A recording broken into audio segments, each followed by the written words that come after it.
Good afternoon, everyone. Thank you very much for coming this afternoon.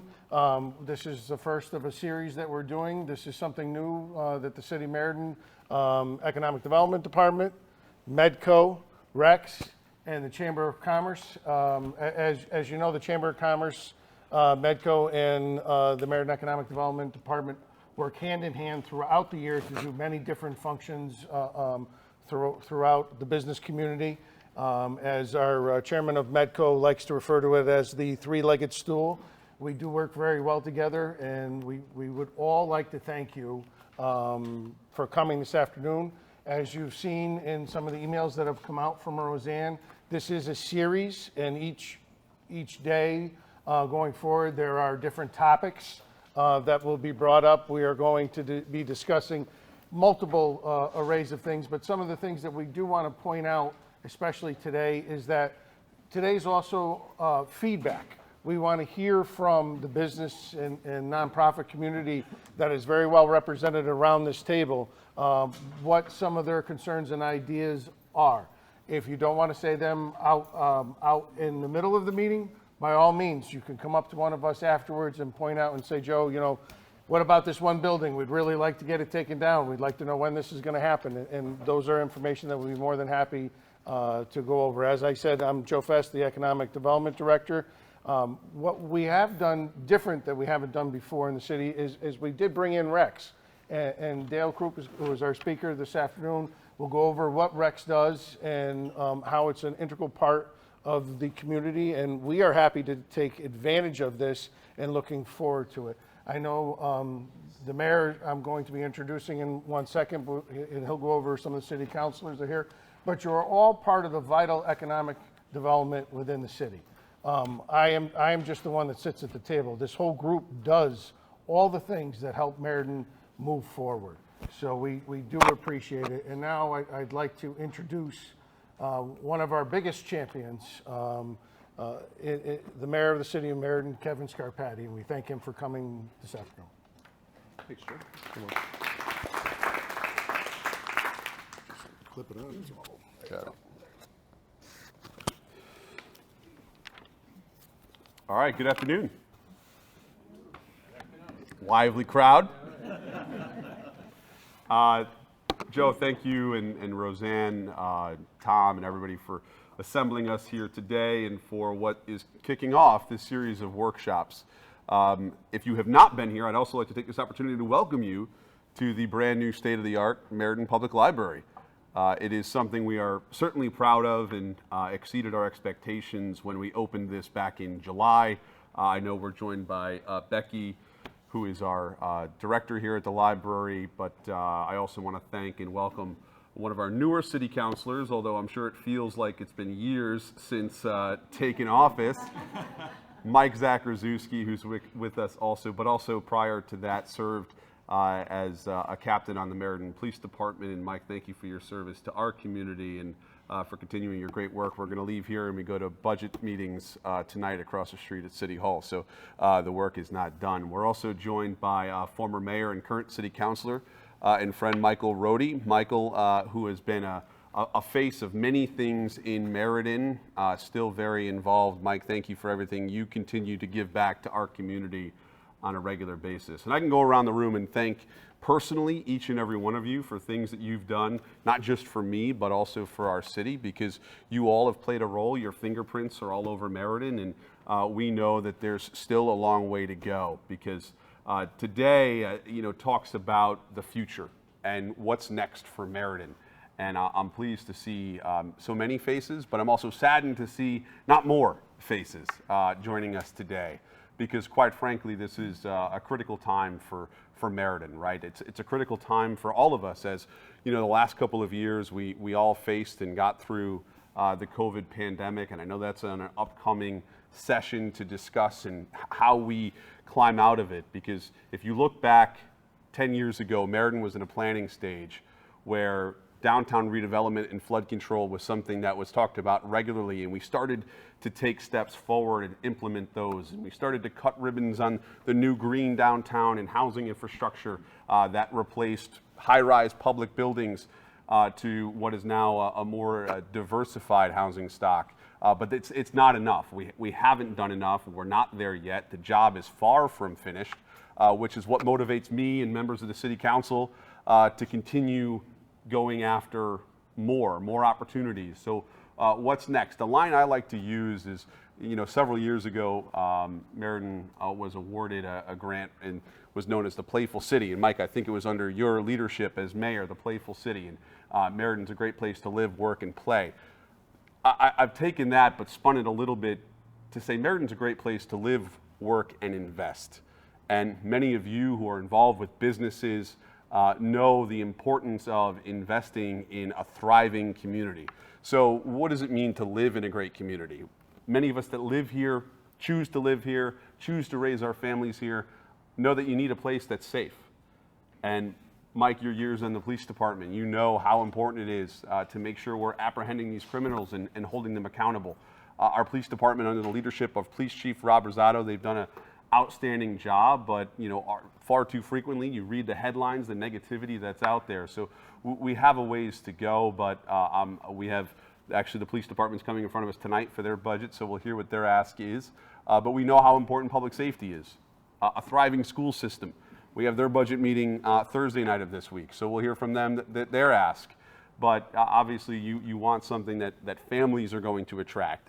You understand from a marketing perspective, when you look to sell families a home in Meriden, what's important to them, and economic development. What does economic development mean? It's attracting businesses to our city, and that gets to the work component of the live, work, and invest piece. Working in Meriden, you want businesses that have a skilled workforce with high-paying jobs to not only attract a workforce that is contributing to a better community, but people who can live and work in the same community. For that, we need incentives at the city level to ensure we're attracting businesses, the businesses that we want to have in our community, to fill those vacant storefronts that we see across downtown Meriden, or large buildings out on Research Parkway, because that is really the future. We see, unfortunately, what's happening at the Meriden Mall with large businesses leaving because of, and I know this is going to be covered in a future session, that Amazon effect, or shopping from home, the brick and mortar leaving. So we really need to diversify, once again, diversify what else we have in those types of places. Is the entertainment and dining, not just retail. So the future of economic development is such a critical piece to that. And then the last component is investment. How do we get those businesses? How do we get those developers to choose Meriden? Is it those incentives? Is it grant dollars? Is it making it easier? Is it just simply a permitting process that is flawless and seamless so that developers don't have to sit through meeting after meeting after meeting when they come before the city of Meriden and apply for any number of permits to choose to open in Meriden?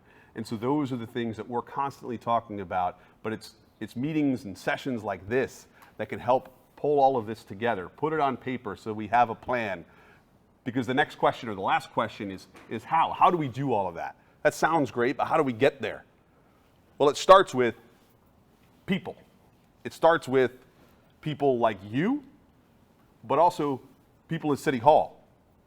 You may have seen in headlines of the Record Journal, we have probably what I would say is a record number of vacancies right now across our departments, and unfortunately it's hurting and hindering development in the city. I'm getting far too many phone calls from whether it's electricians or plumbers that are trying to pull permits to do business in our city, but they're not getting the response that they should be because we're so short-staffed. So this is also a plea to you that if you know of someone or you have an opportunity to spread the word about Meriden looking to hire, we're taking steps. We did, I think we voted last night to start repointing some of these positions to make them more attractive so that we can compete with municipalities our size and maybe pilfer from other districts and really start to build up a team, because that's where it starts. It starts with having those people to then take a plan that's going to be set up through sessions like this and talking with business owners and developers and community members, key stakeholders, to then implement that plan. And once that plan is in place and we start to execute on that plan, that's when things get fun and exciting, because we know we have opportunities ahead of us. We've heard far too frequently how Meriden is ripe for opportunity, and there's so much of it across our city. And that's why I remain optimistic, because I know we can get there. It's just putting the tools, the people, and the plan in place so that we can start to attract the next generation of Meriden residents or Meriden businesses. And then the last thing is momentum, and keeping that momentum going. We had great momentum, I would say, through the mid 2000s, and then unfortunately we had the housing market crash, and then we built up momentum through our downtown redevelopment, and then COVID happened and we lost some momentum. I'd like to think today could be the start of that momentum, so that whether it's with hiring, with development, with planning, and executing, it's sessions like this that really excite me, and to see all of you here today. So I want to make sure we are leading to another generation that believe in Meriden is a great place to live, work, and invest, because I know we can get there. I'm sure many of you know we can get there. We need to then take that and communicate it out to others and excite them, that next generation, to live, work, and invest in our community. So thank you for allowing me to speak. I think I kept it under an hour like they asked me to. But I'm excited to be here with all of you today, and hopefully you feel my passion and you share that with others, as I know Meriden is ripe for success. So thank you. Pass it over to Tom. Thank you very much. Thank you, Tom. All right. Here we go. We're hooked up.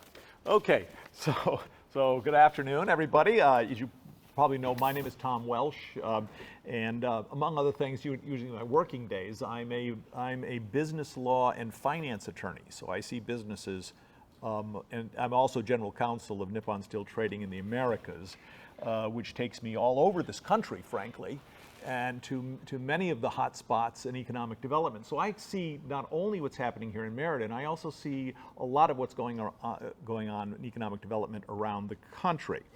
I'm also the president of Medco, Meriden Economic Development Corporation. Now, Medco is a 501c3 tax-exempt organization started by this city in 1979, one of the first ones. And it is made up of city officials, the business community, and community leaders. Now you'll see you see the logo. If you turn around, you can see the Medco logo. It's also on the brochure that was handed out to you. It's like a Venn diagram, seeing those constituencies all come together. We kind of are in the middle. We originally started as the economic development department, in essence, of the city, but when the city created its own economic development department, now we support the city's activities and the operations of the Chamber of Commerce in doing economic development activities here. We very much believe in the intersection of all of these constituencies and working together for economic development purposes. Now, this particular program we're doing, this sequence of programs, this is just the kickoff. This sequence of programs stems from the realization, as mentioned by Joe and the mayor, that we are all part of the economic development function of this city. We are all ambassadors for our city, as well as for our individual businesses or organizations. We hear, when there's a complaint, we hear it. If there's an opportunity, we also see it. And it's up to us, as much as there's only a limited folks in City Hall, as has been mentioned, that are working on this every day, but we work on it every day in our businesses, in our organizations, in our communities. And so we should be better equipped to be able to do that, to understand what's going on and be able to contribute. Now, about 15 years ago, before I became chairman of the Chamber of Commerce and was involved with Medco, the city of Meriden got a grant that was administered by the Chamber we were supposed to be applying for the Innovation Places grant for the state of Connecticut. We got a grant that enabled us to do this kind of training for a number of folks. We went to seminars on economic development activities sponsored by the state. We had met with other communities to talk about what folks were doing. And I will tell you that that was an eye-opener for me. It is what, in essence, we realized that the large cities were going to be going to get these grants. We were, come on, we were in there more for, although we were invited, we were in there more for show than anything. But we used it for our own purposes, and our own purposes were to use this, train ourselves, and to try to do a number of the economic development that led to a number of the economic development activities that we've been doing over the last 15 years.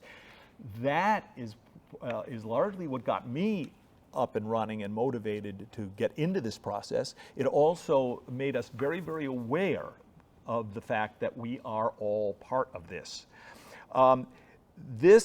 These particular sequence of programs are designed to give us all the tools that we may need and want to undertake this mission, so we can have a broader based knowledge and be able to cooperate each other for our economic development activities for the next maybe decade or more. Now, there are other. This, as I said, is the kickoff. There are other drill down sessions, and that's where the meat occurs. Right now, this is speechifying and motivational speaking, but the real meat is coming up in the 4 sessions. Strategic track 1 will be the economic development marketplace. Who are we in Meriden? What are our strengths? What are our weaknesses? How do we capitalize on our strengths and minimize our weaknesses? How do we confront them? This next is mapping the city Meriden. What are our key assets, opportunities, and challenges? This is session number 2, actually focusing on Meriden. The track 3 is funding opportunities and strategies. Okay, now that we know kind of where we are, how do we go about getting the resources in order to do those things? And finally, the last session is on business attraction, retention, expansion, and business creation.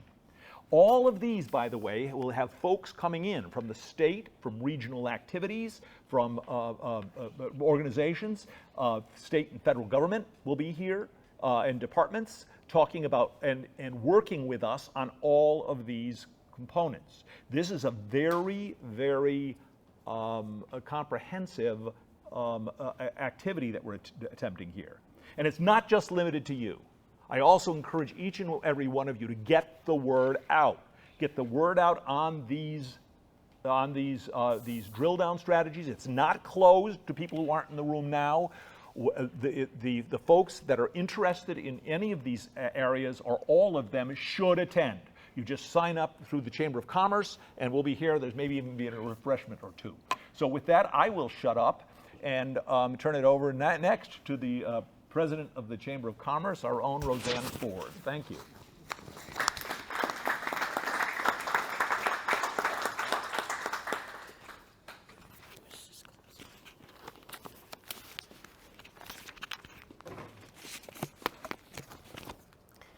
Thank you, Tom, and great to see you all here. I will be very brief because we're here to hear from our consultant, Dale Krupp, who is a great asset to us, and we're glad to have him here. But, you know, a lot of you see the Mid-State Chamber out at our fun events, you know, the business after hours, the ribbon cuttings and things like that, which are wonderful. But that's the fun part of the job.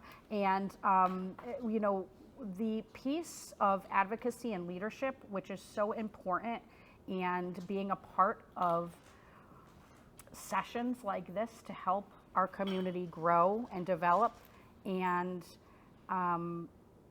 you know, that's what's key. And I appreciate, and I want you all to know, because so many of you are chamber members here, that, you know, because of your membership and participation with the chamber, your investment in the chamber allows us to do this type of work as well. So we are delighted to be part of this village, or the 3-legged stool, as we often say. But it is all about working together to embrace our community as we are, which we do, and recognize our challenges, and do all that we can together to continue to make it a thriving community. And again, we are just glad to be here, glad to see all of you here. And as Tom said, please, you know, share these events with your associates. you know, it was quite an invitation list that we did get out, and we look forward to seeing you all at the subsequent sessions that we're planning. And please do share this with your friends, neighbors, associates, and we look forward to lively discussion and a lot of great information. So thank you so much. Yes. Don't look. I'm going this way. Okay. Good? All right. Good afternoon. So thank you to all the speakers who did my entire presentation. Many of the key Sorry, points. that's Tom. We tried I don't know. to, The mayor doesn't get a clock. You all get a clock. But anyway, very happy to be here. I'm Dale Krupp, and the bio is in your book. And the reason that's important is because you don't want to hear me just talk about my bio, but also there's a lot of things I've been involved in through the last 40 years of being in the field, and something may pique your interest. So again, thank you to the Three-Legged Stool. It's been great to work with them to put together this program. So my background is varied. I've been in the community and economic development field for 40 years. I worked in about 25 or 30 different towns in Connecticut, and I've worked in about 8 or 9 towns across the country, a lot in the Northeast, Vermont, New Hampshire, et cetera. Maine, a lot in Maine, actually. So I was mostly recently full-time employed for 21 years in Hamden as the Economic Development Director. I like to tell the mayors I worked for 6 mayors. So I survived, must have done something right to survive. And I know some of you in the room, Mr. Erickson there, for one example, is a Hamden business and a Meriden business, and probably know several others. I see Sam is here from BL. So anyway, my background is varied, but I've been involved on the boots on the ground for my entire career. I am funded at no cost to the city of Meriden through the South Central Connecticut Council of Governments, which you are part of the no cost part, right? And this was funded as a pilot program. Rex Development, as Joe mentioned, is the regional economic development group for the SCROG region. And if you look around the country, particularly in the southeast and southwest, but especially in the southeast, economic development is regional.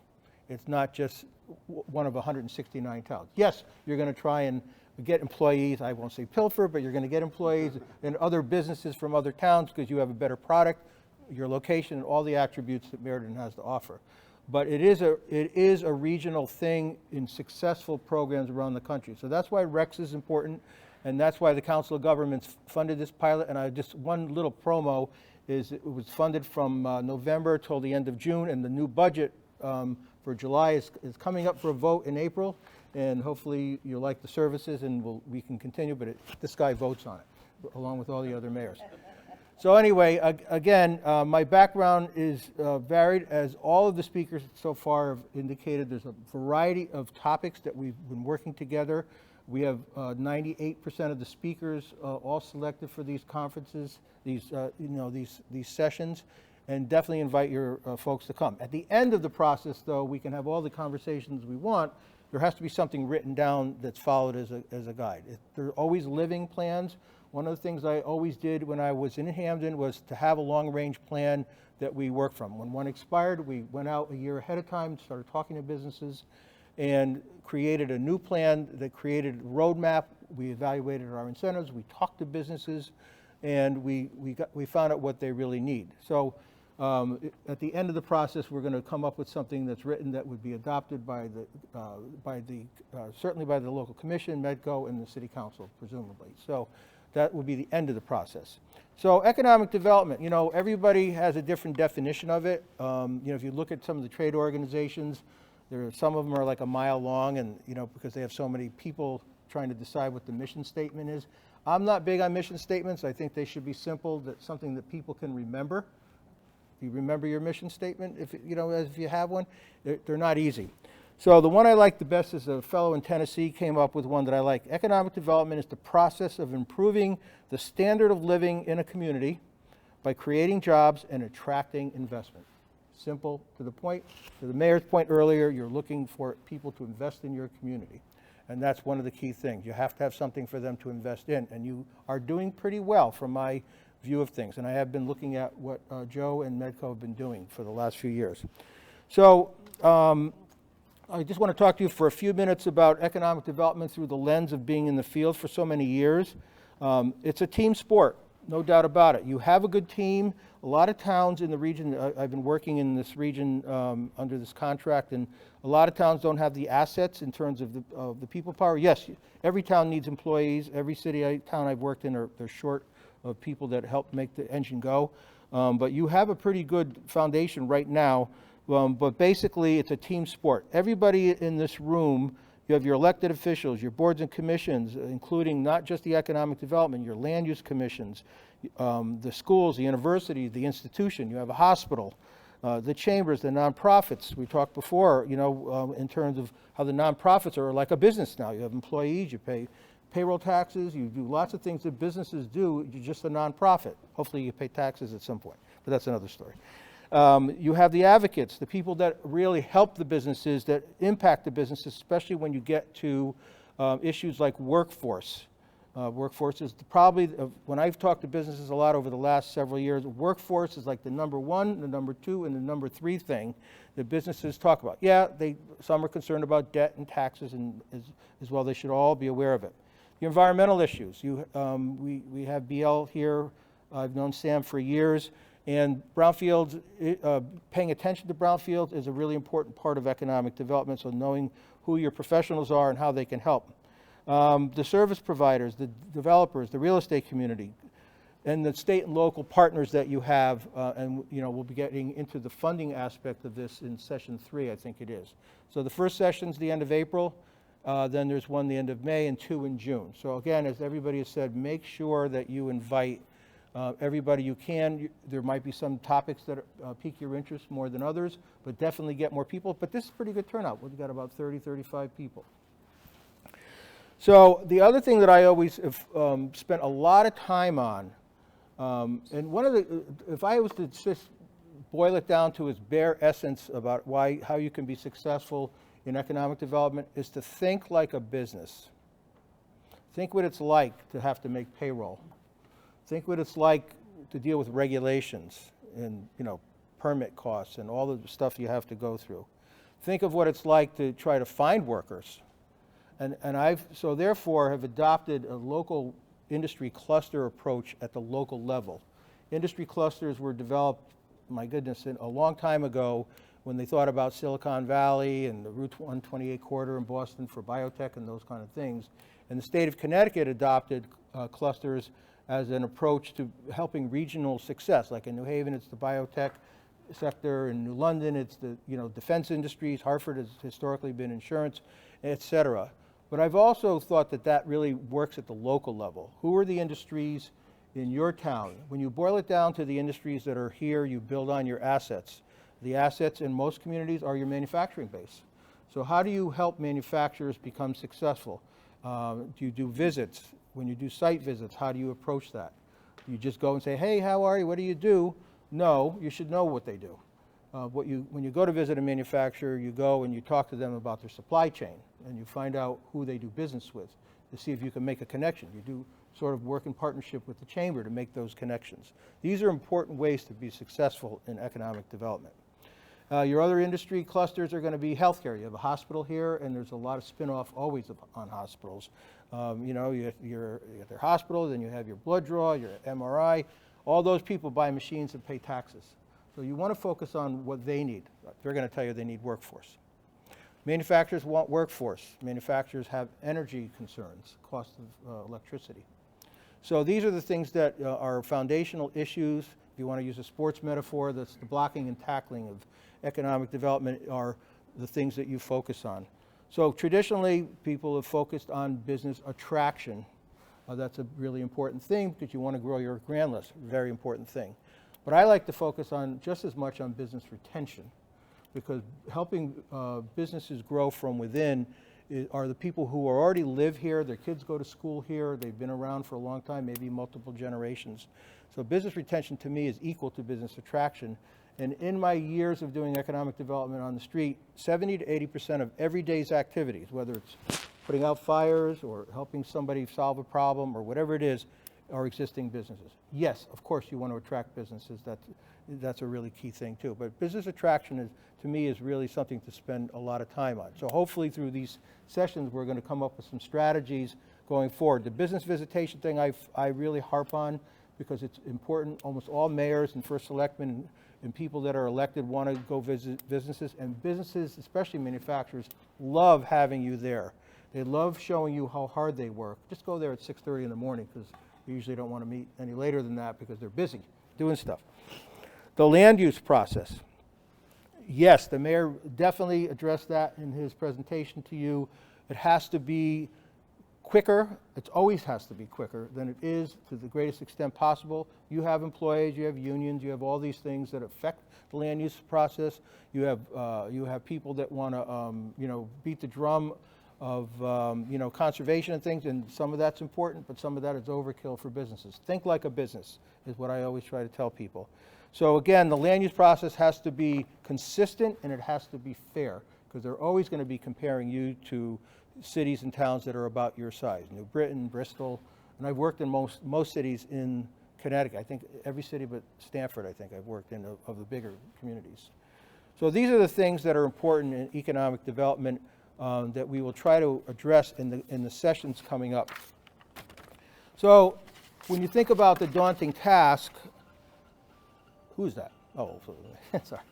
It's always something that happens. When you think about the daunting task of what do we address first, I always tell people, okay, take a breath.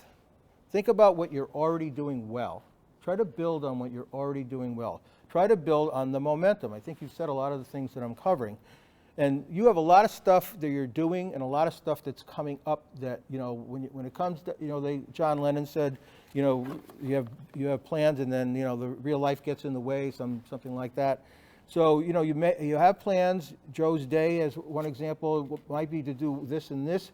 But if something happens related to the 691 DOT project that's going to be gigantic for this city, he's got to pay attention to that. There's things that are always going to be distraction, but these are things that are going to be a net positive. It's going to be a pain in the neck once they start working on it, but at the end of the day, I live near New Haven, and I was part of the whole mess with the Q Bridge, which was a miracle. I can't believe how that they actually did that, And I know how to read maps and details on maps, and I was definitely dumbfounded by how they were going to do that. But that's going to be good.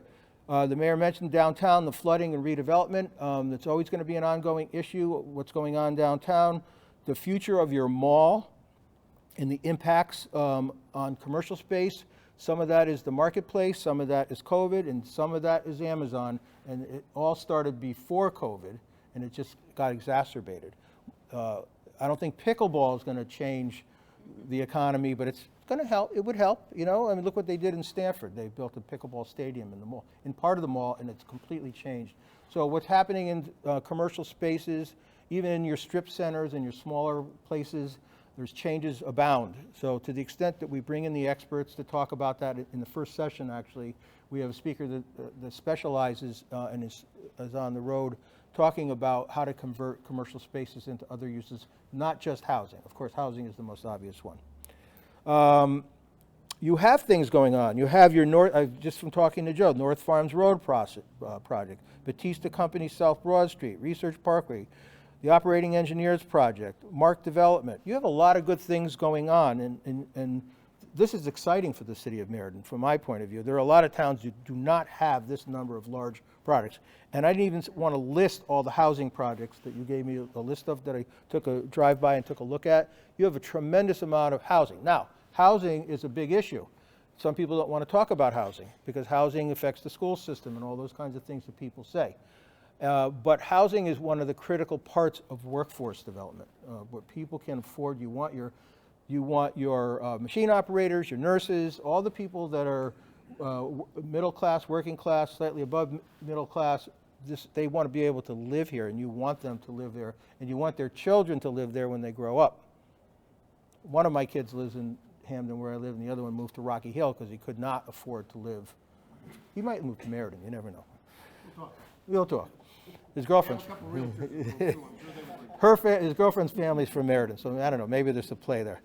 But basically, housing is an important thing. I don't really know. I should probably ask this question. Is your school system, some suburban school systems are bereft of kids. They don't have enough kids in their school system. We're growing. You're growing. So you're filling in the space. So it really varies from town to town.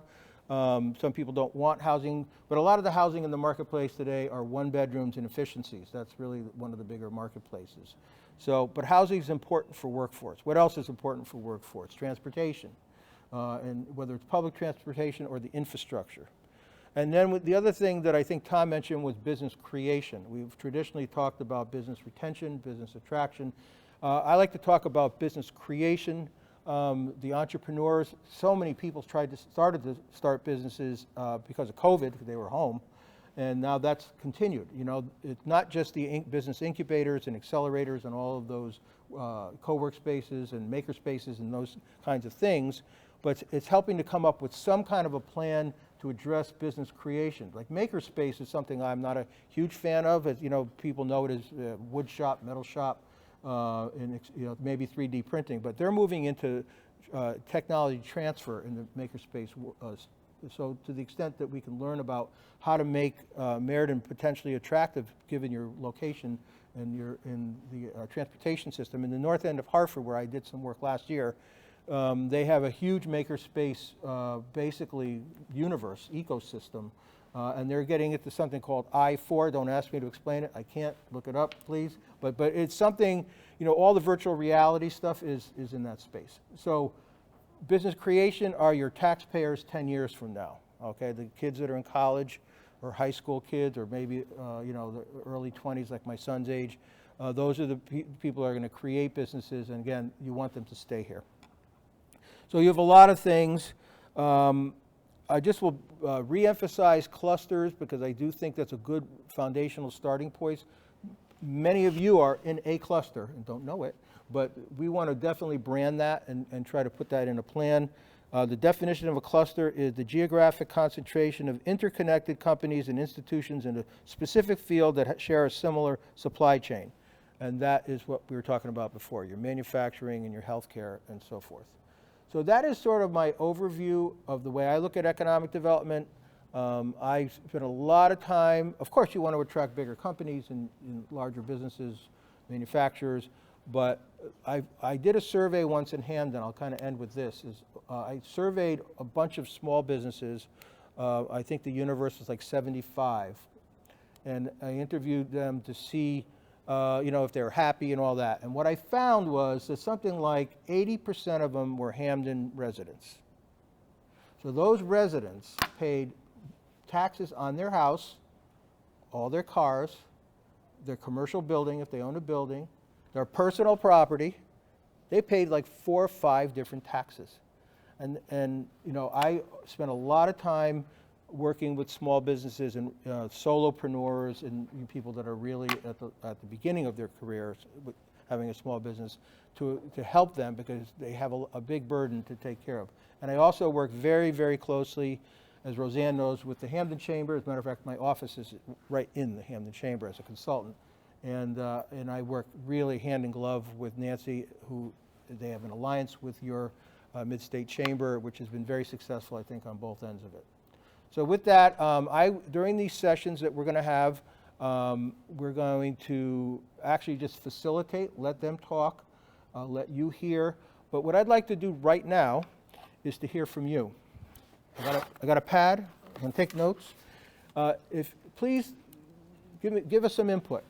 Right now, what do you think are the key issues in Meriden in terms of economic development, business development, as your own business? Let's hear from you. And to the extent that you may impact one of the other sessions and we can get the speakers to focus on those things, that's what we want to try and do. Somebody. I'm looking right at you, Arthur. My comments earlier are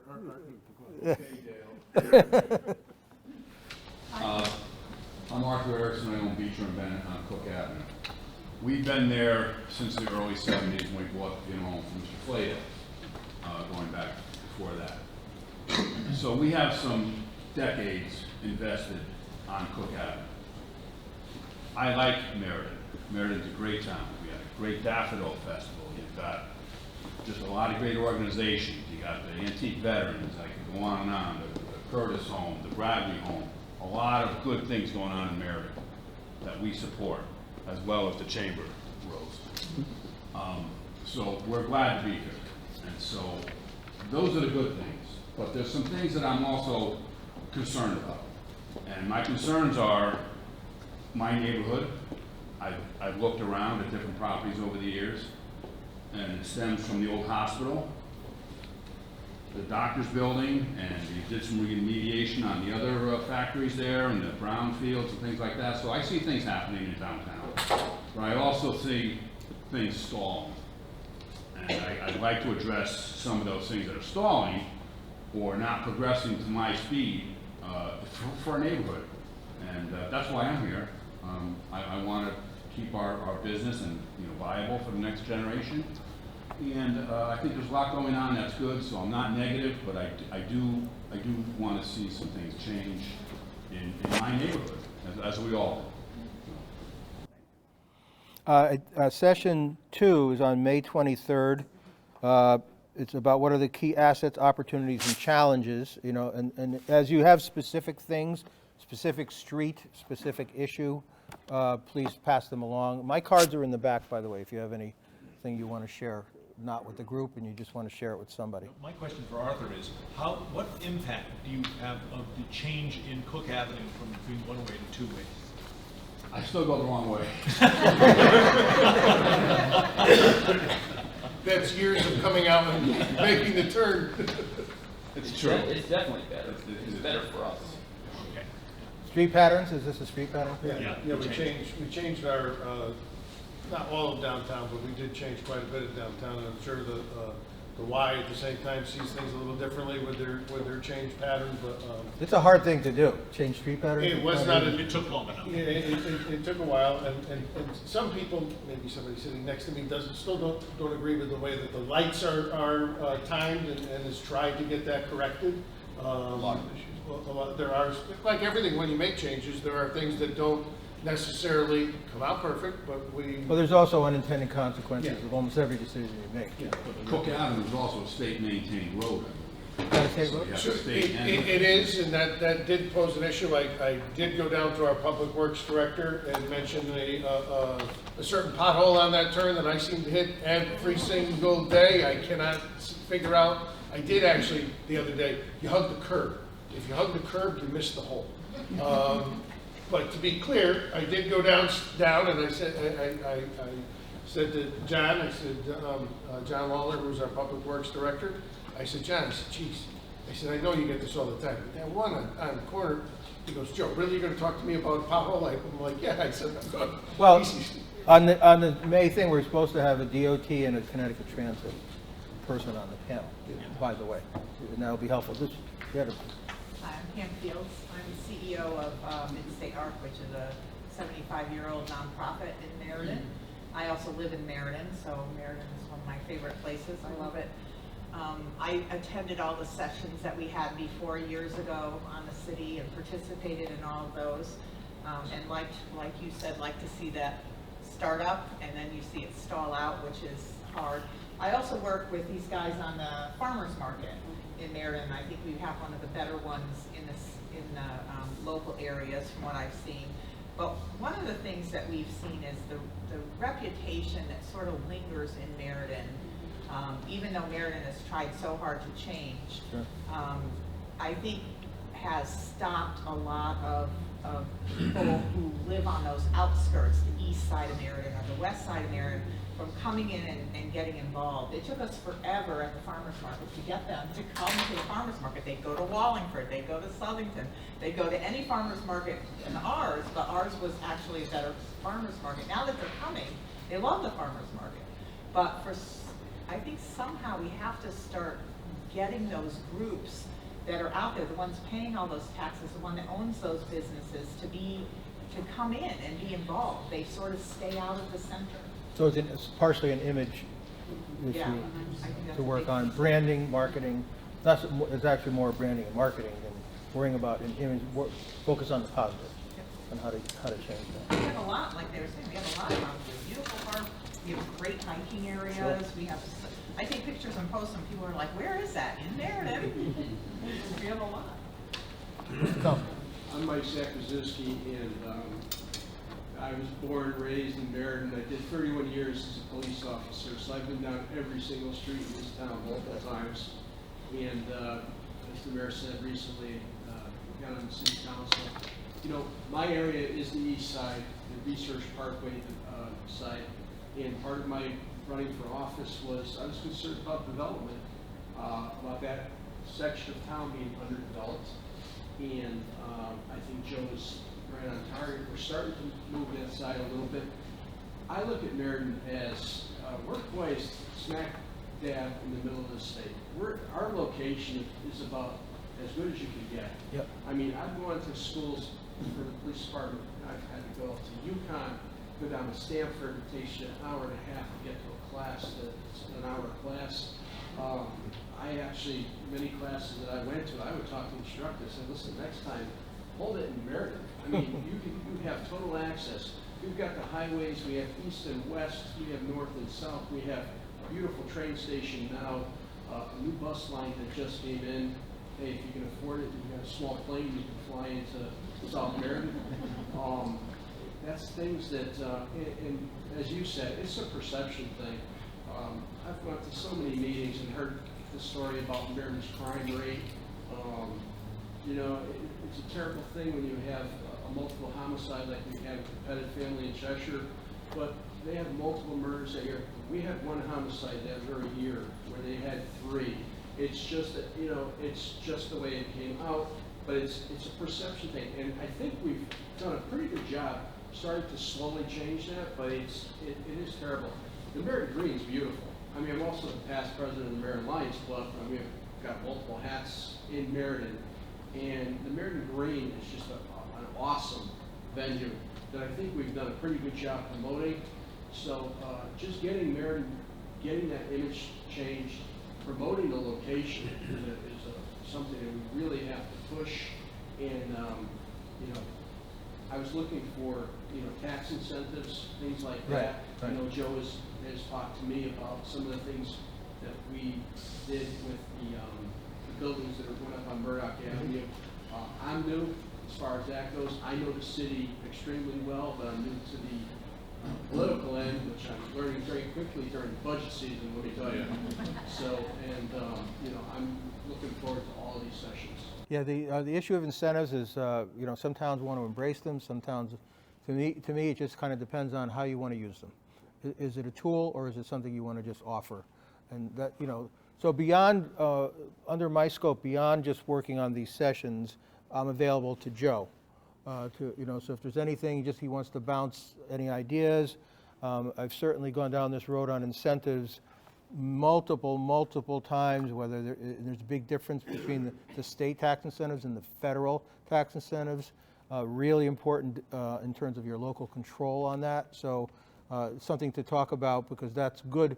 And again, incentives I have found, more existing businesses in Meriden will use your incentives than, you know, because if a developer or a big company wants to come to Meriden, they're probably going to come because they want the real estate, its location, and so forth. But I find with existing businesses in the retention sort of category, and it's just by accident, it's just the way it worked out. Almost everybody that used our incentive programs for the years were existing businesses in town. I think I just wanted to point out with respect to perceptions, I actually don't come from Shelton. I don't come from Meriden.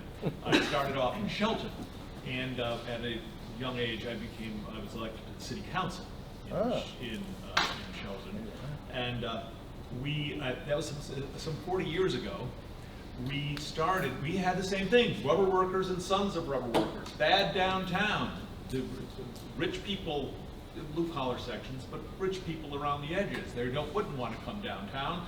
40 years ago, we started focusing on that, and through the Shelton Economic Development Corporation, which we started at the time. And what has happened is that if you go, we began by having highlighting and bringing a festival downtown to deliberately by activities focusing our downtown. We began doing that here in Meriden. We did have, before COVID, it was set us back, we actually did do an Imagine That process here in where we've gussied up some of the streets imagine what you could do here, imagine what you could do in this space and that space. In Shelton, it worked. If you go downtown now, what you're going to find is that there's more restaurants and development, apartments going in with folks who have money, and so it has actually worked. It is possible to do this, but it takes effort, and it's not going to happen on its own, at least not in a human lifetime. It's so interesting. I didn't know that. I've known Tom now a couple of years. Did not know that he was in Shelton, but there's some similarities. Okay, Shelton has Route 8 right through the center of downtown, basically. You have a transportation system and an infrastructure. It's not right through the downtown, but it's very close.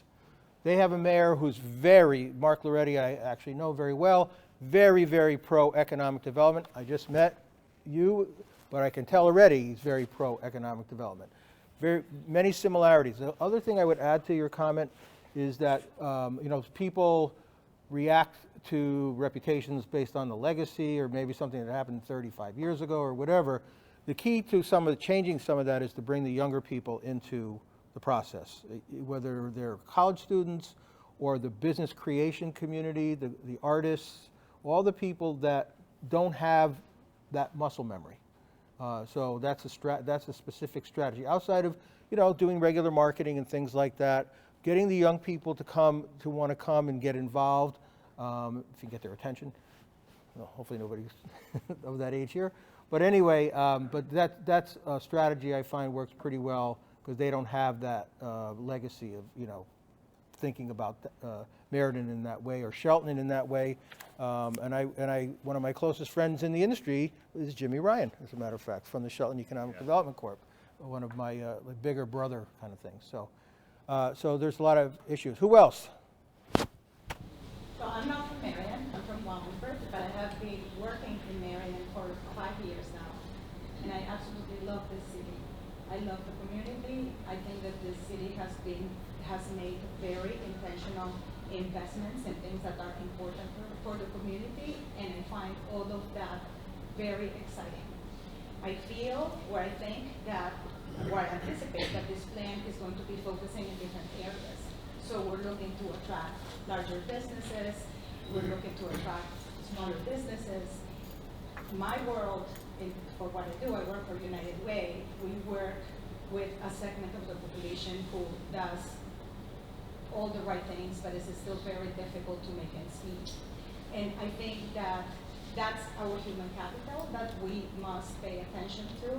I feel that if we need to look at the demographics of our city, and we need to be able to make the appropriate investments to support that community for them to be successful. For instance, we were just talking about there is a wave of members of the immigrant community coming. There are a lot of wonderful entrepreneurs among those communities. So when we have the Meriden Big program, we have some opportunities to really provide appropriate support to that community to be able to be successful. That's the way that we need to continue doing that work, learning from our experiences, but make sure that we are successful when we make those investments, because that's our human capital. Those are our residents and our workers. That helps resolve the challenge of the workforce. Great, thank you. It's important to not just invest in things, but invest in people, is what I'm hearing a lot from what you're saying. Yes, sir. My name is Larry Pelletier. I run the Distribution Meeting Center here in Meriden. I've been working with the youth in Meriden through our programs for the last 30 years and in the downtown area. One of the things I've seen is through some of the redevelopment, we put a lot of new living units in the downtown area. And one of the main objectives is to be able to walk to different areas of the city. The park is there now. There's a lot of positive things that happen, but we still need to have something, create have to have it created within the downtown area. I don't think we can recreate what downtown was 50 years ago, but to find out what type of venue of what downtown can be created going forward. I've mentioned this before, we just did a survey recently that we've asked residents of Meriden to fill out and complete, which we have. And some of the questions, I looked at the survey and I filled it out myself, but looking at the survey and maybe recreating a new survey of specifically for the people that live downtown to see what they would want within the geographical area of downtown in a walking distance. One of the objectives of bringing all these living units into downtown that we've been able to do in the past 10 years is to find places that could be there to serve people that live in that area. And if we could have some type of a survey to see what would keep people in downtown, not going to Wallingford, not going to other areas to get services and businesses and to spend their money in other places, but to be able to walk out their front door and go walk down the street and use those services that are closest to them, and at the same time make that part of the venue of supporting the downtown and giving businesses those opportunities come. Right, new customers. One thing downtown Meriden needs are more restaurants. So, Dale, I have a question. We have, obviously, we've done a lot of work to improve our downtown, but there's lots of opportunity. Larry was talking about how we've done a lot of development, and most of it around housing. We intentionally said, all right, for any new developers that come in, you want to build housing, you've got to have commercial on the first floor. And that was intentional 10 years ago when we set up the zoning regulations to create the TOD and everything else. The challenge has been developers don't need to rent that space because they're making their monies off of the rents on the second, third, or fourth floor. So what you have is 100% occupancy in housing, very little vacancy. However, all the commercial floors, first floor throughout Colony Street and West Main Street is mostly vacant. So I don't want to say what penalties are there or incentives are there to take that property owner, that developer, and say, well, if you're going to keep 10,000 square feet of commercial space, what I would say intentionally vacant, what tools does the city have? What have other communities done to entice that developer or landlord to fill that space? Well, some just let them build more housing, just to build the first floor out, because you're right, they lose money on the commercial. It's always been that way. They always lose money on the commercial and make money on the residential. In some places I've seen, they put city arts programs and things like that in their space to at least create life so it doesn't look vacant all the time. Some of it is perception. You can certainly create your ARPA money is probably, you've already spent that 5 times over, right, on things that you need to do. So create incentives for them to build out space, but usually you have to bring in, like I hear a lot of nonprofits here today, and this, you're representing one aspect of the community, but try to get something that is a cultural, arts related. Some towns have put, you don't need a library because you have a beautiful library here, but in some cases, they don't care if it's vacant, but some cases they do. I'm not sure about a restaurant because restaurants, with the build out costs and things like that, it's not practical if somebody had 8,000 square feet, but certainly working with the nonprofit community, even if it's a loss leader on the rent to build that space out, but work with the partners in this room would be one thing I would think about. Certainly talking to the hospital about healthcare satellite, I'm just thinking totally off the top of my head. But you have to definitely think out of the box because COVID, changed everything. A lot of big box reduced their floor space, for example. You know, I can't tell you how many 20,000 square foot retail spaces went down to 6,000 because they do everything else online. So you're going to have to get creative with the people in this room and try to match make the uses. And if they're already making money on the residential, as long as there's something valuable or there's some kind of a arts grant you can get and cover that space for a couple of years. You don't know what's going to happen 3 years from now. What might be where there might be some interest in that space, but you're going to have to work with the people in this room, I think, Mayor, to at least fill those spaces for a couple of years until you come up with a better plan. And you probably have enough of it where it's not just one building; it's probably different places, right? Is the developer at the table?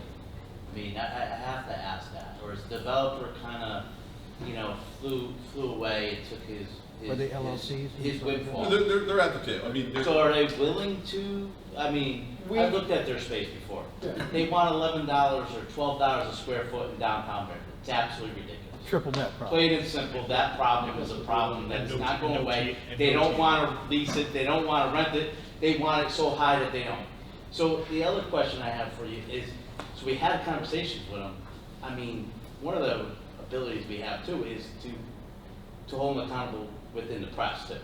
And I hate to say that, but they're not getting the message here that part of the arrangement in giving them the ability to build those apartments was also to bring in economic development on the first floor.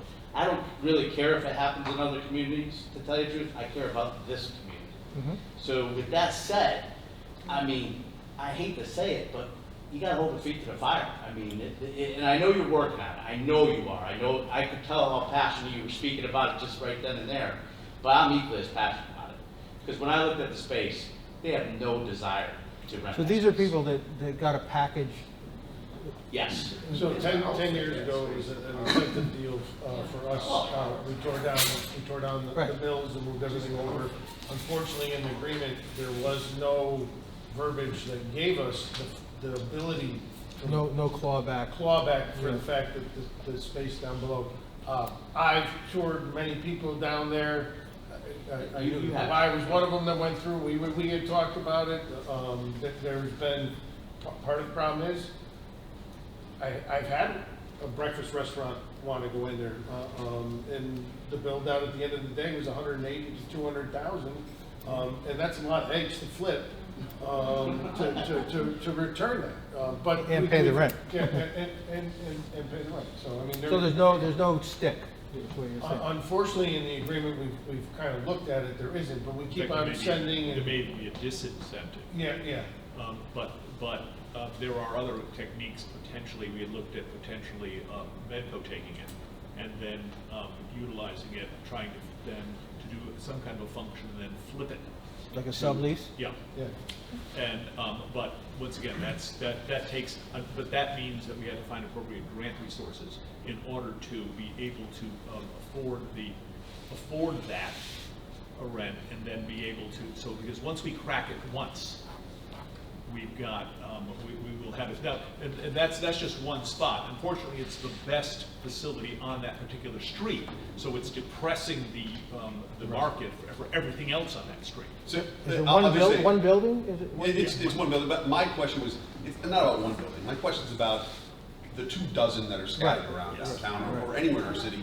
And it's not to sit here and re-engineer and come up with every concept that we could squeeze into that building. That's not the point of my question. My question was, and the reason I asked it, John, is what have you seen elsewhere to hold other developers' feet to the fire work? How can we be effective in doing that in any one of our buildings downtown? Or is the answer simply nothing and just try and come up with a collaboration? Yeah, it's very, if you don't have a clawback provision in the agreement, the stick, so to speak, or the carrot and the stick, it's a new economy. It's a new time, even COVID aside, they probably would be this way. But the only way it sounds like the only way you can do it is to try to sit down with them and try to collaborate on some sort of solution. If you have no legal right to tell them what to do, and I can't believe they're charging $11 triple net, which is like $14 in gross at the end of the day. But just a follow-up. But we're going to get agree into that this it's also one. in the drill downs, I hope. But see, these kind of specifics I'd like to get into with the drill downs too. Yeah, Do you have an idea? Do you have an idea? Just one last comment on it. and then I'm done with it. But I do think that I still today, I won't name even the developers, get emails from those developers because they're telling me the project they're doing in Philly or the project that they're doing in other communities. And everyone around this table, because not everyone, but there's a lot of similar faces that I've seen over the years sitting around these tables here, you're probably getting them too. So to think that they still view us as we're just gonna roll over and accept this, they took advantage of us. Plain and simple. I hate to say it. The whole idea of the apartments, correct me if I'm wrong, Larry, you were there too, was so that we got economic development. I understand COVID happened. I'm a little tired of that excuse too, to tell you the truth. It's getting old. We need to move on from it, and I think they took advantage of us, and that's all I'll say on that. I apologize that I'm upset by that. Larry, what do we do with those spaces? What's that? What do we do with those spaces from your? Well, what I'm trying to say is, we have to find out what, with all these living units now being established and more being developed in the downtown area, we have to find out what need is going to complement these spaces. If we can get businesses to invest in these, to say that, oh, we need a dentist downtown, we need another doctor's office, we need a tax office.